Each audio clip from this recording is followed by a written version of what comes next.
Crescent City 3, House of Flame and Shadow. Written by Sarah J. Maas. Performed by Hannah Grace. This is a fan-made reading of Crescent City House of Flame and Shadow. It is not affiliated with the official copyright orders. All rights remain with those parties. Bryce Quinlan sat in a chamber so far beneath the mountain above that daylight must have been a myth to the creatures who dwelled there. For a place that apparently wasn't hell, her surroundings sure appeared like it. Black stone, subterranean palace, even more subterranean interrogation cell. The darkness seemed inherent to the three people standing across from her, a petite female in gray silk, and two winged males clad in black scale-like armor. One of them, the beautiful, powerful male in the center of the trio, literally rippling with shadows and stars. Crescent, he'd called himself, the one who looked so much like Rune.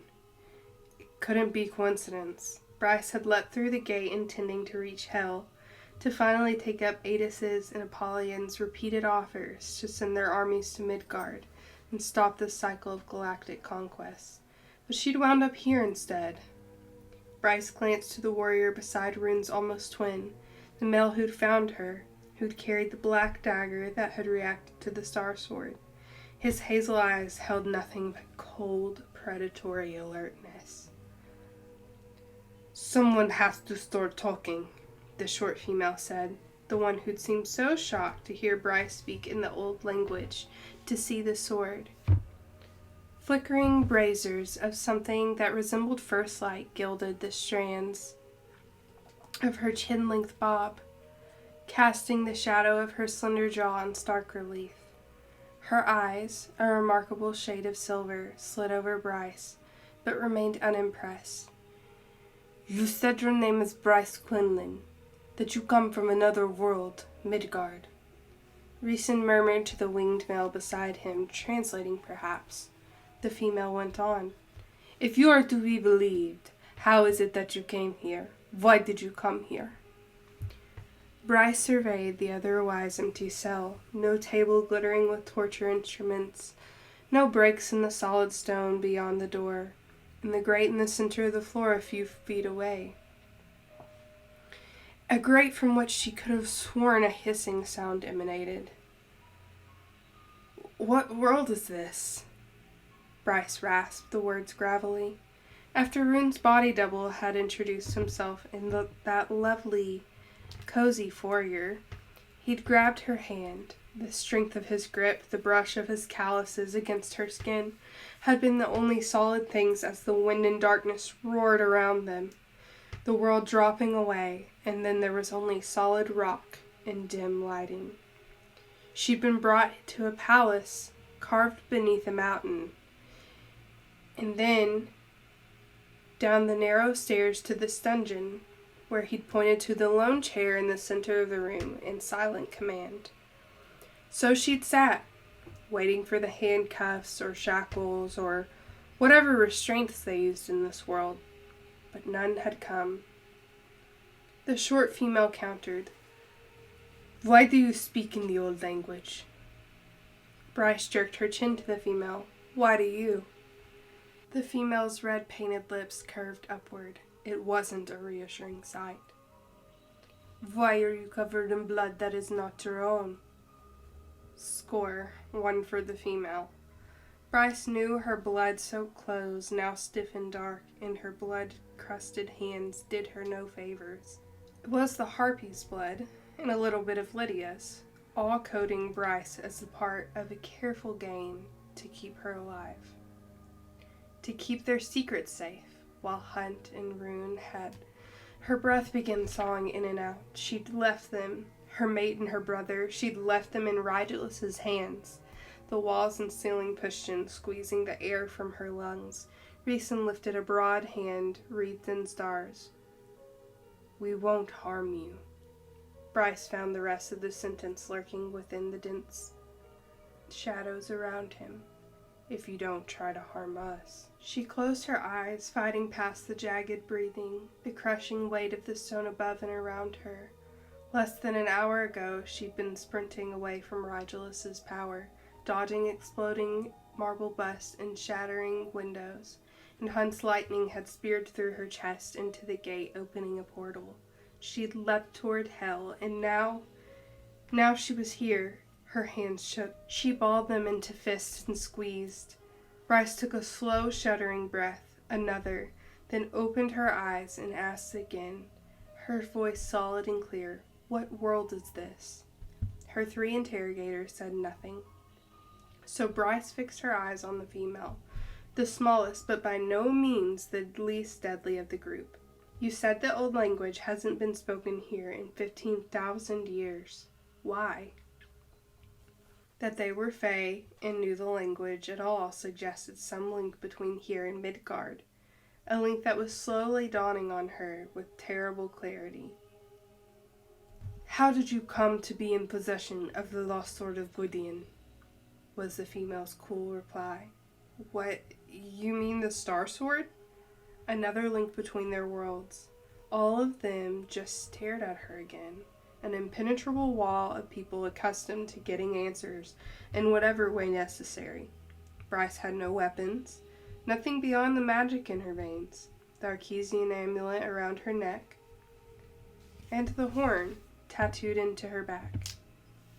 But to wield it, she needed power, needed to be fueled up like some stupid fucking battery.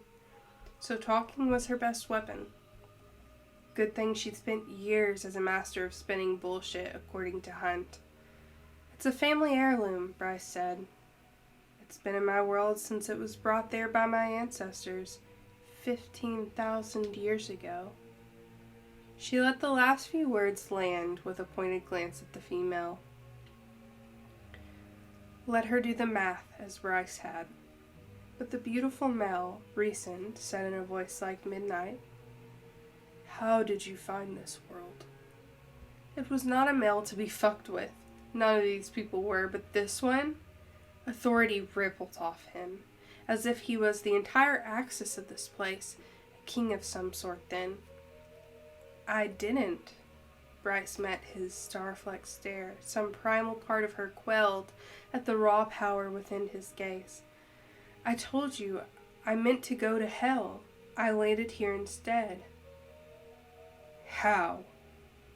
The things far below the grate hissed louder, as if sensing his wrath demanding blood. Bryce swallowed. If they learned about the horn, her power, the gates, what was to stop them from using her as Rigelus had wanted to, or from viewing her as a threat to be removed? Master of spinning bullshit, she could do this. "There are gates within my world that open into other worlds. For 15,000 years, they mostly opened into hell. Well, the northern rift opens directly into hell, but let them think her rambling. An idiot. The party girl most of Midgard had labeled her. That Micah had believed her to be, until she was vacuuming up his fucking ashes. This gate sent me here with a one-way ticket. Did they have tickets in this world? Transportation?" She clarified into their silence. "A companion of mine gambled that he could send me to hell using his power, but I think..." She sorted through all that Rigelus had told her in those last moments, that the star on her chest somehow acted as a beacon to the original world of the starborn people. Grasping at straws, she nodded to the warrior's dagger. "There's a prophecy in my world about my sword and a missing knife. That when they're united, so will the Fae of Midgard be. Master of spinning bullshit indeed. So maybe I'm here for that. Maybe the sword sensed that dagger and brought me to it." Silence. Then the silent, hazel-eyed warrior laughed quietly. How had he understood without Reason translating? Unless he could simply read her body language, her tone, her scent. The warrior spoke with a low voice that skittered down her spine. Reason glanced at him with raised brows, and then translated for Bryce with equal menace. "You're lying." Bryce blinked, the portrait of innocence and outrage. About what? You tell us. Darkness gathered in the shadow of Reason's wings. Not a good sign.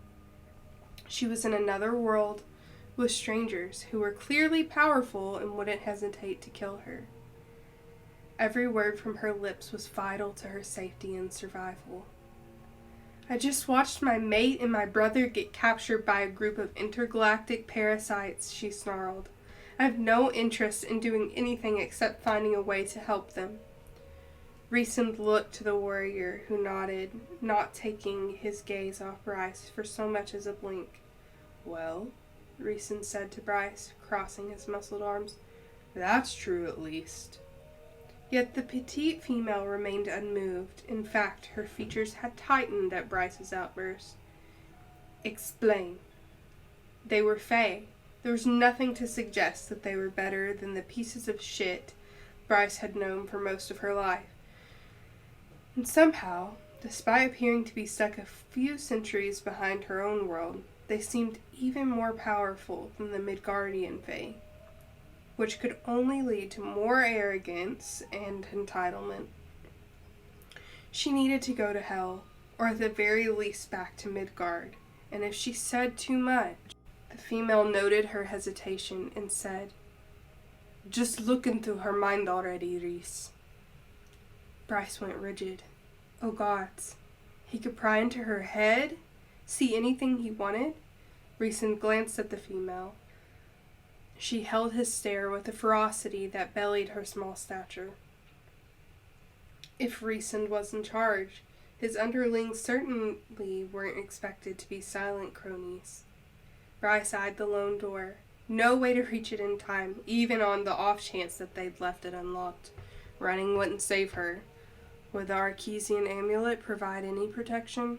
It hadn't prevented Rune's mind speaking, but I do not pry where I am not willingly invited. Bryce lurched back into the chair, nearly knocking it over at the smooth, male voice in her mind. Reason's voice. But she answered, thanking Luna for keeping her own voice cool and collected. Code of mind-speaking ethics? She felt him pause, as if almost amused. You've encountered this method of communication before? Yes. It was all she'd say about Rune.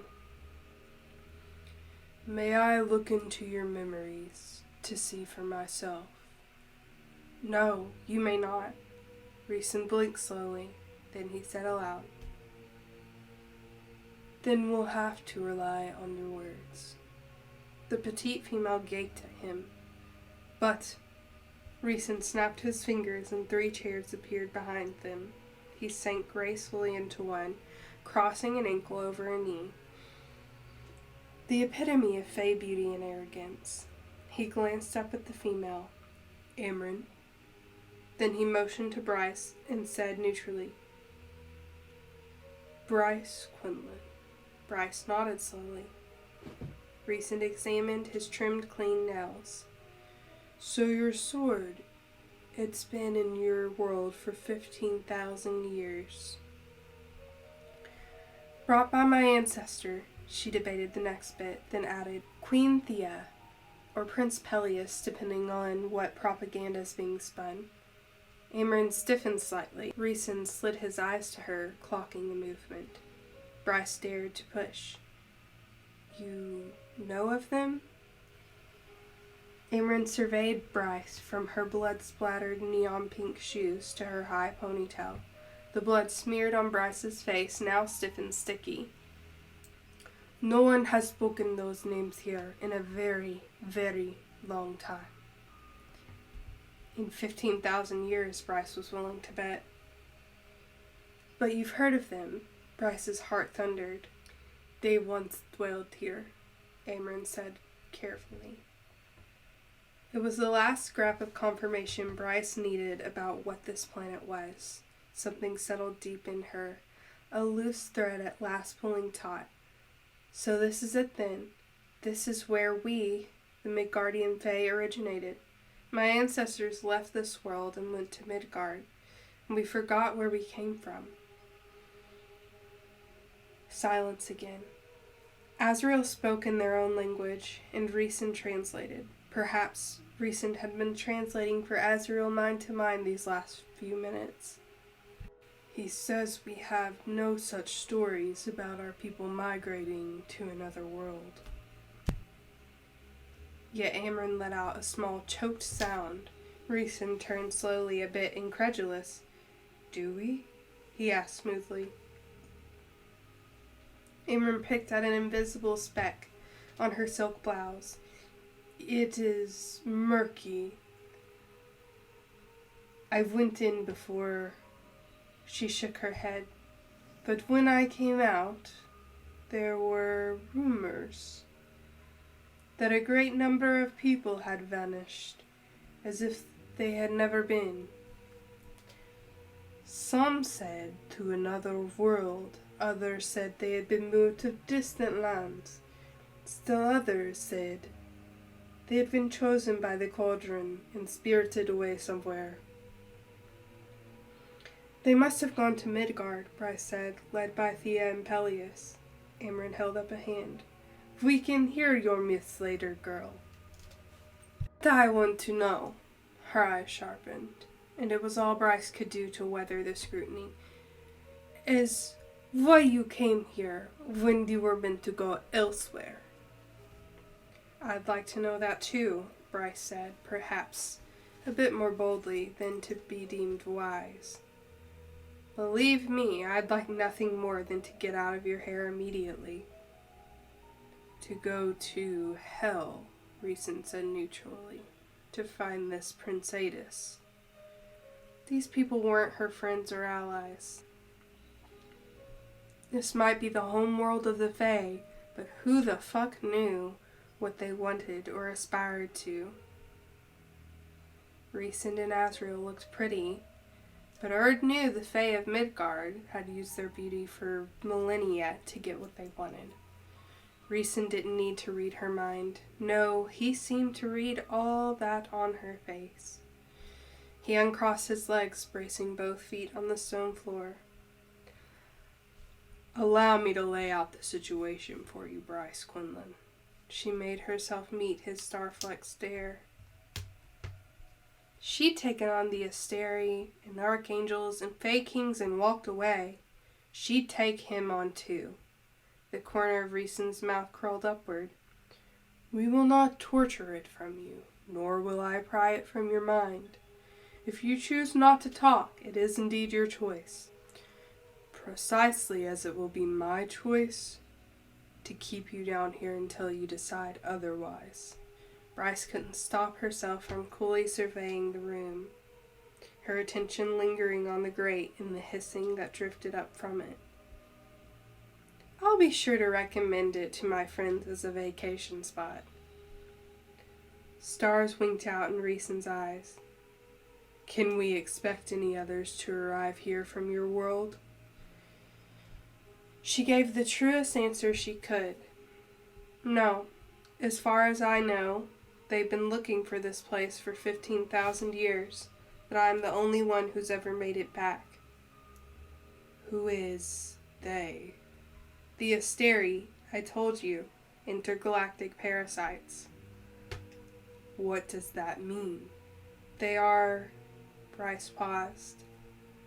Who was to say these people wouldn't hand her right over to Rigelus, bow to him? Thea had come from this world and fought the Asteri, but Peleus had brought what they were selling and gleefully knelt at their immortal feet. Her pause said enough. Amryn snorted. Don't waste your breath, Reeson. Reeson angled his head, a predator studying prey. Bryce withstood it, chin high. Her mother would have been proud of her. He snapped his fingers again, and the blood, the dirt on her, disappeared. A stickiness still coated her skin, but it was clean. She blinked down at herself, then up at him. A cruel half-smile graced his mouth. To incentivize you. Amryn and Azrael remained stone-faced, waiting. She'd be stupid to believe Reeson's incentive meant anything good about him. But she could play this game, so Bryce said, The Asteri are ancient, like tens of thousands of years old. She winced at the memory of that room beneath their palace, the records of conquest going back millennia, complete with their own unique dating system. Her captors didn't reply, didn't so much as blink. Fine.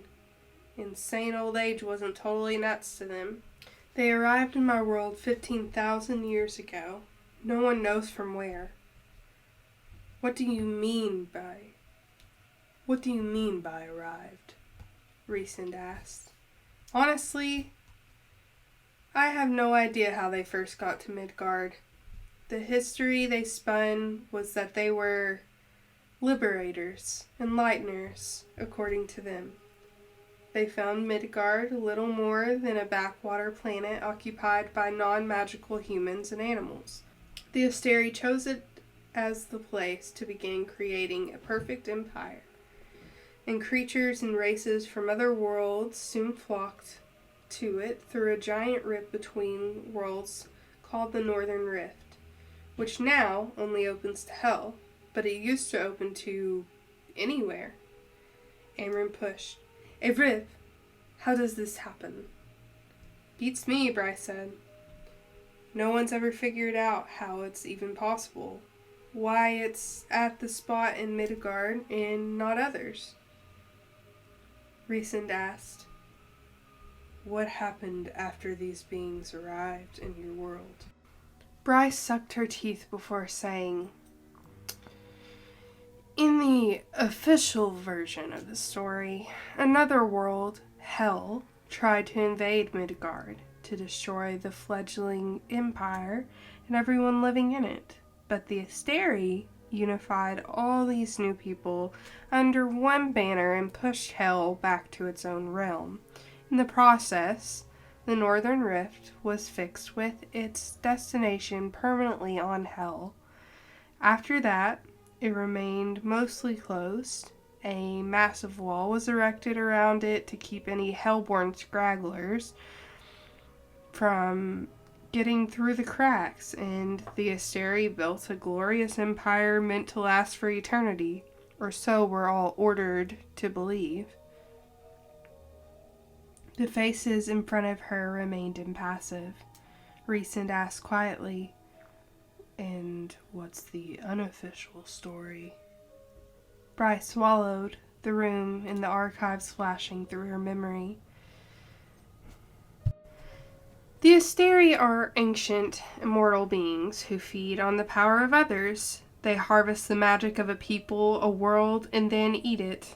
We call it First Light. It fuels our entire world, but mostly them.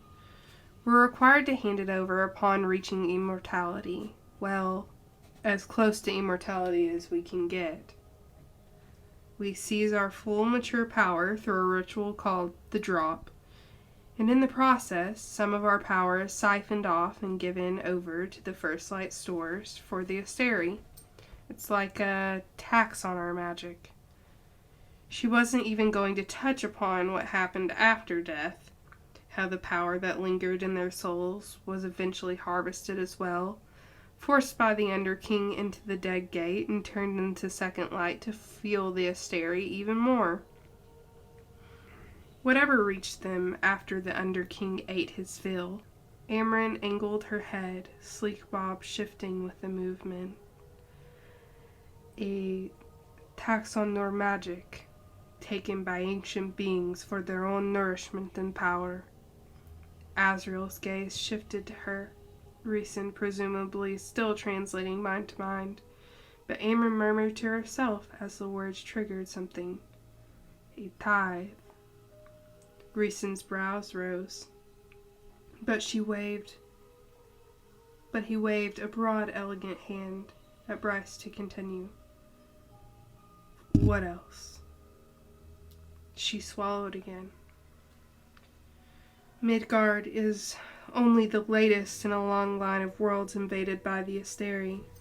They have an entire archive of different planets they've conquered, or tried to conquer. I saw it right before I came here. As far as I know, there were only 3 planets that were able to kick them out. to fight back and defeat them. Hell, a planet called Ephraxia, and a world occupied by the Fae, the original Starborn Fae. She nodded to the dagger at Azrael's side, which had flared with dark light in the presence of the Star Sword. You know my sword by a different name, but you recognize what it is? Only Amron nodded. I think it's because it came from this world, Bryce said. I think it's because it came from this world, Bryce said. It seems connected to that dagger somehow. It was forged here, became part of your history, then vanished, right? You haven't seen it in 15,000 years, or spoken this language in nearly as long, which lines up perfectly with the timeline of the Starborn Fae arriving in Midgard. The Starborn, Thea, their queen, and Peleus, the traitor prince who'd usurped her. Thea had brought 2 daughters with her into Midgard. Helena, who'd been forced to wed Peleus, and another whose name has been lost to history. Much of the truth about Thea had been lost as well, either through time or the Asteri propaganda. Adis, Prince of the Chasm, had loved her. That much Bryce knew. Thea had fought alongside Hel against the Asteri to free Midgard, had been killed by Peleus in the end, her name nearly wiped from all memory. Bryce bore Thea's light. Adis had confirmed it, but beyond that, even the Asteri archives had provided no information about the long-dead queen. So you believe, Amron said slowly, silver eyes flickering, that our world is the 3rd planet that resisted these Asteri? It was Bryce's turn to nod. She motioned to the cell, the realm above it. From what I learned long before the Asteri came to my world, they were here. They conquered and meddled with and ruled this world, but eventually the Fae managed to overthrow them, to defeat them. She loosed a tight breath, scanning each of their faces. How? The question was hoarse, desperate. How did you do it? But Rhys glanced warily to Amron. She had to be some sort of court historian or scholar if he kept consulting her about the past. He said to her, "Our history doesn't include an event like that." Bryce cut in. "Well, the Asteri remember your world. They're still holding a grudge. Rigulus, their leader, told me it's his personal mission to find this place and punish you all for kicking them to the curb. You're basically public enemy number 1. It is in our history recent, Amron said gravely. But the Asteri were not known by that name. Here they were called the Daglan. Bryce could have sworn Rhys's golden face paled slightly. Azrael shifted in his chair, wings rustling. Rhys said firmly, "The Daglan were all killed." Amron shuddered. The gestures seemed to spark more alarm in Rhys's expression. "Apparently not," she said. Bryce pushed Amron. "Do you have any record about how they were defeated?" A kernel of hope glowed in her chest. "Nothing beyond old songs of bloody battles and tremendous losses. But the story, it rings true to you?" Bryce asked. "Immortal, vicious overseers once ruled this world, and you guys banded together and overthrew them." Their silence was confirmation enough. Yet Rhys shook his head, as if still not quite believing it. "And you think," he met Bryce's stare, his eyes once again full with that predatory focus. Gods, he was terrifying. "You believe the Daglan, the Asteri, want to come back here for revenge? After at least 15,000 years?" Doubt dripped from every word. That's like 5 minutes for Rigulus, Bryce countered. He's got infinite time and resources. What kind of resources? Cold, sharp words, a leader assessing the threat to his people. How to begin describing guns or brimstone missiles or mech suits or omega boats or even the Asteri's power. How to convey the ruthless, swift horror of a bullet. And maybe it was reckless, but she extended her hand to Recent. I'll show you. Amryn and Azriel cut him sharp looks, like this might be a trap. Hold on, Recent said, and vanished into nothing. Bryce started. You can teleport? We call it winnowing, Amryn drawled. Bryce could have sworn Azriel was smirking, but Amryn said, Can you do it? No, Bryce lied. If Azriel sensed her lie, he didn't call her out this time.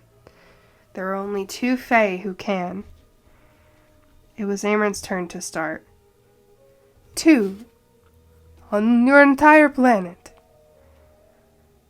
I'm guessing you have more? Azriel, without reason to translate, watched in silence. Bryce could have sworn shadows wreathed him, like runes, yet wilder, the way Cormac's had been. Amryn's chin dipped. Only the most powerful, but yes, many can. As if on cue, Reason appeared again, a small silver orb in one hand. The Veritas orb? Amryn said, and Azriel lifted an eyebrow. But Reason ignored them and extended his other hand, in which lay a small silver bean. Bryce took it, peering at the orb he laid on the floor. What are these? Reason nodded to the orb. Hold it, think of what you want to show us, and the memories shall be captured within for us to view. Easy enough, like a camera for her mind. She gingerly approached the orb and picked it up. The metal was smooth and cold, lighter than it should have been, hollow inside. Here goes, she said, and closed her eyes. Pictured the weapons, the wars, the battlefields she'd seen on television, the mech suits, the guns she'd learned to fire, the lessons with Randall, the power Rodulus had blasted down the hall after her. She shut it off at that point, before she leapt into the gate, before she left Hunt and Rune behind. She didn't want to relive that, to show what she could do, to reveal the horn and her ability to teleport. Bryce opened her eyes. The ball remained quiet and dim. She put it back on the floor and rolled it toward Recent. He floated it on a phantom wind to his hand. Then he touched its top, and all that had been in her mind played out. It was worth seeing it as a sort of memory montage. The violence, the brutality of how easily the Asteri and their minions killed, how indiscriminately. But whatever she felt was nothing compared to the surprise and dread on her captors' faces. Guns, Bryce said, pointing to the rifle Randall fired in her displayed memory.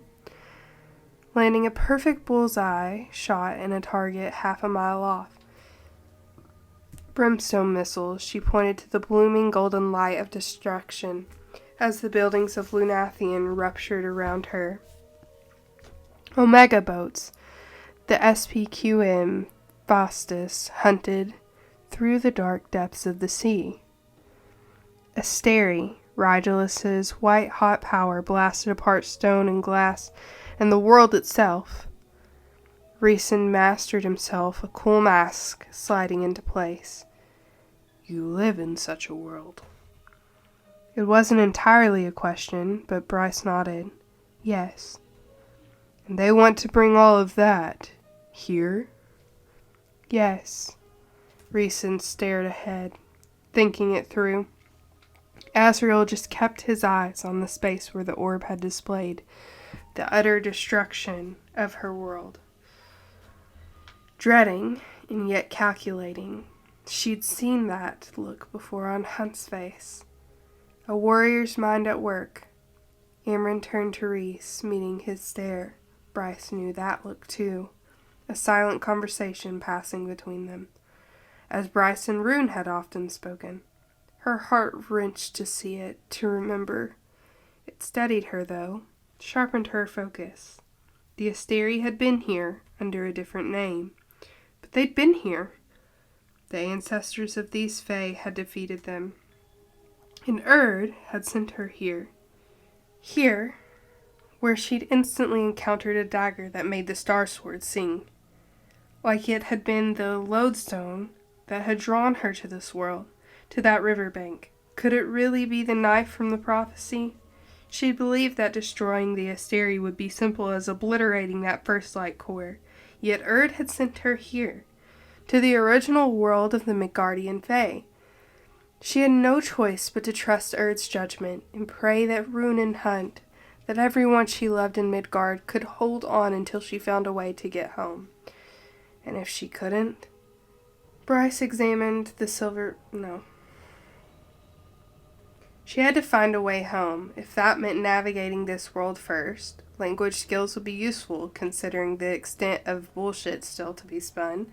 And of course, she didn't trust these people for one moment, but considering all the questions they kept lobbing her way, she highly doubted they were going to poison her, or go to such lengths to do so when a slit throat would be way easier.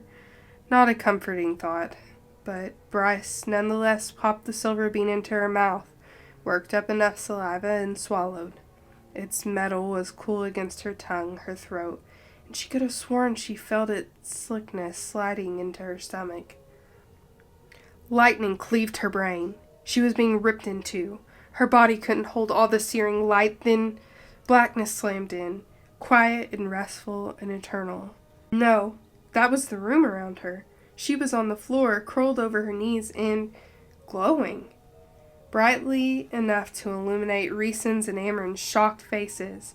Azrael was already poised over her, that deadly dagger drawn and gleaming with a strange black light. He noted the darkness leaking from the blade and blinked. It was the most shock Bryce had seen him display. "Put it away, you fool," Amron said. "It stings for her, and by bringing it close—" The blade vanished from Azrael's hand, whisked away by a shadow. Silence, taut and rippling, spread through the room. Bryce stood slowly, as Randall and her mom had taught her to move in front of Veneer and other predators. And as she rose, she found it in her brain, the knowledge of a language that she had not known before. It sat on her tongue, ready to be spoken, as instinctual as her own. It shimmered along her skin, stinging down her spine, her shoulder blades. Wait. Oh no. No, no, no. Bryce didn't dare reach for the tattoo of the horn to call attention to the letters that formed the words, "Through love all is possible." She could feel them reacting to whatever had been in that spell that set her glowing, and could only pray it wasn't visible. Her prayers were in vain. Amron turned to Reeson and said in the new strange language, their language, "The glowing letters inked on her back, they're the same as those in the Book of Breathings." They must have seen the words through her t-shirt when she'd been on the floor. With every breath, the tingling lessened, like the glow was fading, but the damage was already done. They once again assessed her, 3 apex killers contemplating a threat. Then Azrael said to her in a soft, lethal voice, "Explain or you die."